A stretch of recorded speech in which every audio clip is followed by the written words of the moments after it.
Welcome back to Vinutha's cooking channel. ಇವತ್ತಿನ ದಿನ ನಾನು ತುಂಬಾನೇ ಬೇಸಿಗೆಯಲ್ಲಿ ಎಲ್ಲರಿಗೂ ಪ್ರಿಯವಾಗಿರುವಂತಹ ಒಂದು ಐಸ್ ಕ್ರೀಮ್ ರೆಸಿಪಿಯನ್ನ ನಿಮಗೋಸ್ಕರ ತಗೊಂಡು ಬಂದಿದ್ದೀನಿ. ಮನೆಯಲ್ಲಿರುವಂತಹ ಸಾಮಾನುಗಳನ್ನ ಬಳಸಿಕೊಂಡು ತುಂಬಾನೇ ಕಡಿಮೆ ಪದಾರ್ಥಗಳನ್ನ ಬಳಸಿ ಮಾರ್ಕೆಟ್ ರೀತಿಯಲ್ಲಿ ಯಾವ ರೀತಿಯಾಗಿ ಪರ್ಫೆಕ್ಟ್ ಆಗಿ ಐಸ್ ಕ್ರೀಮ್ ಅನ್ನ ಮಾಡ್ಕೊಳ್ಳೋದು ಅಂತ ನೋಡ್ಕೊಳ್ಳೋಣ ಬನ್ನಿ. ಕಸ್ಟರ್ಡ್ ಐಸ್ ಕ್ರೀಮ್ ಮಾಡೋದಕ್ಕೆ ಏನೇನು ಸಾಮಗ್ರಿಗಳು ಬೇಕು ಅಂತ ನೋಡ್ಕೊಂಡು ಬರೋಣ ಬನ್ನಿ. ಮೊದಲನೇದಾಗಿ ಅರ್ಧ ಲೀಟರ್ ಹಾಲು ತಗೊಂಡಿದ್ದೀನಿ, 1 ಕಪ್ನಷ್ಟು ವಿಪ್ಪಿಂಗ್ ಕ್ರೀಮ್ ತಗೊಂಡಿದ್ದೀನಿ, 2 ಸ್ಪೂನಷ್ಟು ವೆನಿಲಾ ಕಸ್ಟರ್ಡ್ ಪೌಡರ್ ತಗೊಂಡಿದ್ದೀನಿ, 1 ಕಪ್ನಷ್ಟು ಸಕ್ಕರೆ. ಕೇವಲ 4 ಪದಾರ್ಥಗಳನ್ನ ಬಳಸ್ಕೊಂಡು ಮಾರ್ಕೆಟ್ ಶೈಲಿಯಲ್ಲಿ ಯಾವ ರೀತಿಯಾಗಿ ಐಸ್ ಕ್ರೀಮ್ ಅನ್ನ ತಯಾರು ಮಾಡೋದು ಅಂತ ನೋಡ್ಕೊಳ್ಳೋಣ ಬನ್ನಿ. ನಾನು ಒಲೆ ಮೇಲೆ ಒಂದು ಪಾತ್ರೆನ ಇಟ್ಕೊಂಡಿದ್ದೀನಿ. ಅದಕ್ಕೆ ಅರ್ಧ ಲೀಟರ್ ಹಾಲನ್ನ ಹಾಕೊಳ್ತಾ ಇದ್ದೀನಿ. ಪೂರ್ತಿ ಅರ್ಧ ಲೀಟರ್ ಹಾಲನ್ನ ಹಾಕೊಳ್ತಾ ಇದ್ದೀನಿ.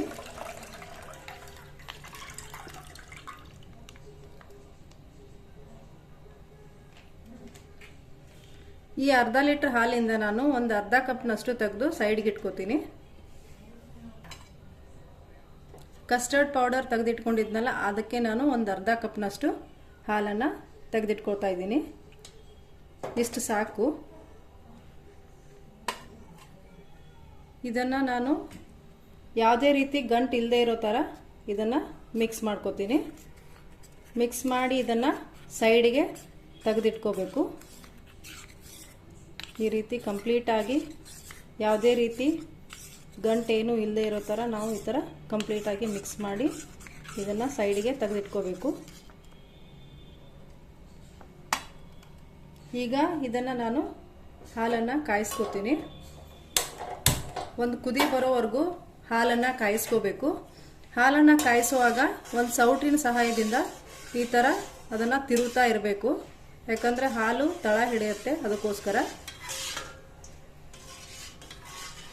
ನೋಡಿ, ನಾನಿಲ್ಲಿ ಹಾಲನ್ನು ಒಂದು 3 to 4 ಮಿನಿಟ್ಸ್ ನಾನು ಇದನ್ನು ಕಾಯಿಸ್ಕೊಂಡಿದ್ದೀನಿ. ಈ ಹಂತದಲ್ಲಿ ಇದಕ್ಕೆ ನಾನು ಮಿಕ್ಸ್ ಮಾಡಿ ಇಟ್ಕೊಂಡಿರುವಂಥ ಕಸ್ಟರ್ಡ್ ಮಿಶ್ರಣ ಏನಿತ್ತಲ್ಲ ಇದನ್ನು ನಾನು ಇದಕ್ಕೆ ಬೆರೆಸ್ತಾ ಇದ್ದೀನಿ. ಬೆರೆಸೋಕ್ಕಿಂತ ಮುಂಚೆ ಈ ಥರ ಇದನ್ನು ಒಂದ್ಸಾರಿ ಕೈಯಾಡಿ ಈ ಥರ ನಾವು ಇದನ್ನು ಮಿಕ್ಸ್ ಮಾಡಬೇಕು.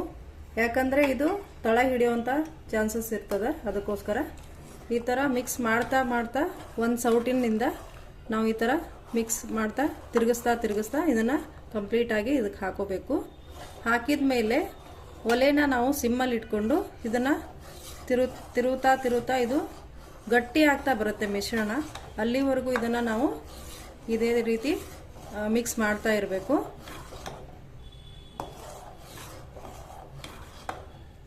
ನೋಡ್ತಾ ಇದ್ದೀರಲ್ಲ, ಈ ರೀತಿ ಗಟ್ಟಿ ಆಗ್ತಾ ಬರುತ್ತೆ. ಇದು ಇನ್ನೂ ಸ್ವಲ್ಪ ಗಟ್ಟಿ ಆಗುತ್ತೆ.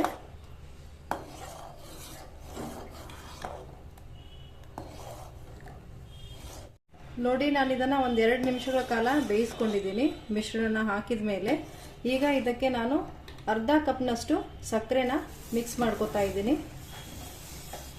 ಸಕ್ಕರೆನ ನೀವು ನಿಮ್ಮ ರುಚಿಗೆ ಅನುಸಾರವಾಗಿ ಸ್ವಲ್ಪ ಜಾಸ್ತಿ ಅಥವಾ ಕಮ್ಮಿ ಮಾಡ್ಕೋಬಹುದು.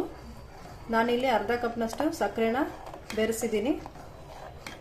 ಸಕ್ಕರೆನ ಬೆರೆಸಿದ ಮೇಲೆ ಇದನ್ನು ಮತ್ತೆ ಒಂದು 3 ರಿಂದ 4 ನಿಮಿಷಗಳ ಕಾಲ ಇದೇ ರೀತಿ ಸಿಮ್ಮಲ್ಲಿನೇ ನಾವು ಬೇಯಿಸ್ಕೋಬೇಕು. 3 ರಿಂದ 4 ನಿಮಿಷಗಳ ಕಾಲ ಇದನ್ನು ಬೇಯಿಸ್ಕೊಂಡಿದ್ದೀನಿ. ನೀವು ನೋಡ್ತಾ ಇರ್ಬೋದು, ಮಿಶ್ರಣ ಈ ರೀತಿಯಾಗಿ ಗಟ್ಟಿಯಾಗಿ ಬಂದಿದೆ. ಈ ಹಂತದಲ್ಲಿ ನಾನು ಒಲೆನ ಆಫ್ ಮಾಡಿ ಇದನ್ನು ಕಂಪ್ಲೀಟ್ ಆಗಿ ತಣ್ಣಗಾಗೋದಕ್ಕೆ ಬಿಡ್ತೀನಿ. ನೋಡಿ, 1 ಗಂಟೆಗಳ ಕಾಲ ನಾನು ಇದನ್ನು ತಣ್ಣಗಾಗೋದಕ್ಕೆ ಬಿಟ್ಟಿದ್ದೆ. ಇದೀಗ ಈ ರೀತಿಯಾಗಿ ಗಟ್ಟಿಯಾಗಿದೆ.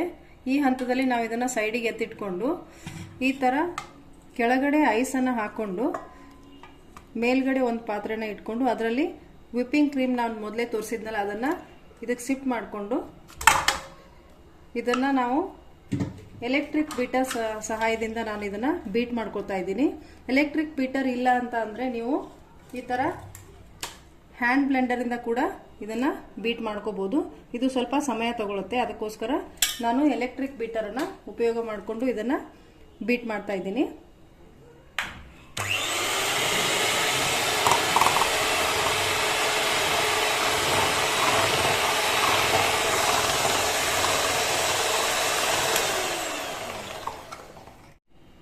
ನೋಡಿ, ಇದನ್ನು ನಾನು ಈ ಥರ ಬೀಟ್ ಮಾಡ್ಕೊಂಡಿದ್ದೀನಿ ಎಲೆಕ್ಟ್ರಿಕ್ ಬೀಟರಿಂದ. ಇದು ಈ ಥರ ಕನ್ಸಿಸ್ಟೆನ್ಸಿಯಲ್ಲಿ ಬರಬೇಕು. ಇದು ಇದಕ್ಕೆ ಅಂಟ್ಕೋಬೇಕು. ಬೀಟರ್ಗೆ ಇದು ಕಂಪ್ಲೀಟ್ ಆಗಿ ಕ್ರೀಮ್ ಅಂಟ್ಕೋಬೇಕು. ಇವಾಗ ಇದಕ್ಕೆ ನಾನು ರೆಡಿ ಮಾಡಿ ಇಟ್ಕೊಂಡಿರುವಂತ ಕಸ್ಟರ್ಡ್ ಮಿಶ್ರಣವನ್ನ ಕಂಪ್ಲೀಟ್ ಆಗಿ ಇದನ್ನ ನಾನು ಮಿಕ್ಸ್ ಮಾಡ್ತಾ ಇದ್ದೀನಿ. ಈ ಎರಡು ಮಿಶ್ರಣನ ಸೇರಿಸಿ ನಾನು ಮತ್ತೆ ಇದನ್ನ ಕಂಪ್ಲೀಟ್ ಆಗಿ ಒಂದ್ 2 ನಿಮಿಷಗಳ ಕಾಲ ಬೀಟ್ ಮಾಡ್ಕೋತಾ ಇದ್ದೀನಿ. 3 ನಿಮಿಷಗಳ ಕಾಲ ಬೀಟ್ ಮಾಡ್ಕೊಂಡ್ಮೇಲೆ ನಿಮ್ಗೆ ನೋಡ್ತಾ ಇರ್ಬೋದು ಐಸ್ ಕ್ರೀಮ್ ತುಂಬಾನೇ ಕ್ರೀಮಿಯಾಗಿ ರೆಡಿ ಆಗಿದೆ. ನೋಡಿದ್ರೇನೆ ಗೊತ್ತಾಗುತ್ತೆ ಎಷ್ಟು ಚೆನ್ನಾಗಿ ಬಂದಿದೆ ಅಂತೇಳಿ. ಈಗ ಇದಾಗಿದೆ. ಇದನ್ನ ತೆಗೆದು ನಾನು ಒಂದು ಬಾಕ್ಸ್ಗೆ ಹಾಕಿ ಇದನ್ನ ಫ್ರೀಜರ್ ಅಲ್ಲಿ ಇಡ್ತೀನಿ. ತರ ಬಾಕ್ಸ್ ಅಲ್ಲಿ ಹಾಕಿ ನೋಡ್ತಾ ಇದ್ರ ನೋಡಿ ಎಷ್ಟು ಚೆನ್ನಾಗಿ ಬಂದಿದೆ ಅಂತೇಳಿ. ತುಂಬಾನೇ ಕ್ರೀಮಿಯಾಗಿ ಐಸ್ ಕ್ರೀಮು ರೆಡಿ ಆಗಿದೆ. ನೋಡಿ ಈ ತರ 2 ಬಾಕ್ಸ್ ಅಲ್ಲಿ ಹಾಕಿ ನಾನು ಸೆಟ್ ಮಾಡಿ ಇಟ್ಟಿದ್ದೀನಿ. ಇದನ್ನ ನಾನು ಈಗ ಲಿಡ್ ಕ್ಲೋಸ್ ಮಾಡಿ ಇದನ್ನ ಡೀಪ್ ಫ್ರೀಜರ್ ಅಲ್ಲಿ ನಾನು ಓವರ್ ನೈಟ್ ಇಡ್ತಾ ಇದ್ದೀನಿ.